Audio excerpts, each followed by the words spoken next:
এতটা কঠোর প্র্যাকটিসিং মুসলিম হতে হবে যে হাতের মধ্যে ওই যে জ্বলন্ত অঙ্গার রাখতে পারে। ঠিক আছে, মানে একজন মেয়ে আমাদের ছাত্রী পরীক্ষা দিতে গেছে, তাকে যদি বলে যে এটা খোলো, না হলে পরীক্ষা দিতে দিব না, পরীক্ষার খাতা ছুঁড়ে দিয়ে চলে আসবে। দিস ইজ ইমান, দিস ইমান। একজন অনেক বড় বিসিএস ক্যাডার, তাকে বলেছেন যে এই সুদে সাইন করেন, চাকরির পেপার ছিঁড়ে মুখের উপর দিয়ে চলে আসবে। দিস ইজ ইমান। আর যদি এগুলো করতে ব্যর্থ হয়, নাম কাটা, ওই যে আগুন রাখতে পারেনি। এক কথায় আসহাবুল কাহফ যেমন ছিলেন তেমন হতে হবে।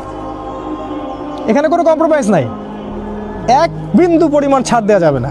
আপনি এক বিন্দু ছাড় দিবেন, আপনি 10 বিন্দু হারাবেন।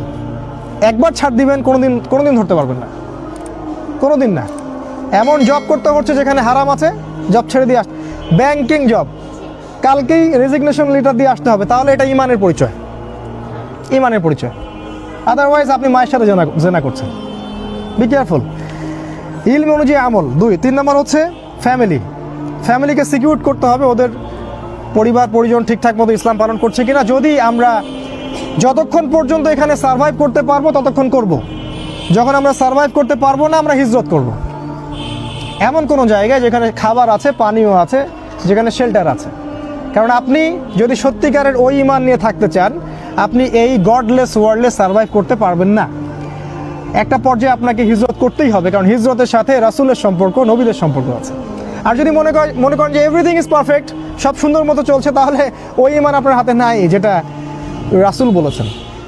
এভরিথিং ইজ নট পারফেক্ট, কোনো কিছুই পারফেক্ট নাই। আপনি এক চোখ দেখলে মনে হবে পারফেক্ট। তারপর 4, ইউনাইটেড হওয়া। সবাইকে ধর্মীয় ওই যে দলাদলি আর পলিটিক্যাল দলাদলি বাদ দিয়ে একটা জায়গায় আসতে হবে। এটার জন্য নতুন দল ক্রিয়েট করতে হবে, এটা নট নেসেসারি, বাট সবার সাথে উদারতা থাকতে হবে। ঠিক আছে, ফাউন্ডেশন করে, প্রতিষ্ঠান করে। আর লাস্ট হচ্ছে খুব কনস্ট্রাকটিভ একটা পদ্ধতি অবলম্বন করে ধারাবাহিকভাবে কঠোর পরিশ্রমের মাধ্যমে একটা লক্ষ্যের দিকে এগিয়ে যাওয়া। এটা খুব ইম্পর্ট্যান্ট, এবং এটা আমরা একা করতে পারবো না।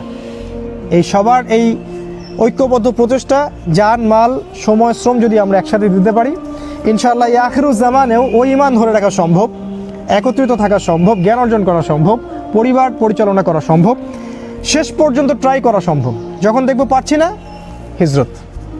আল্লাহ পাক আমাদেরকে বক্তব্যগুলো বোঝার তৌফিক দান করুন, আরও এগুলো নিয়ে বিশেষ গভীর পড়াশোনা করার তৌফিক দান করুন।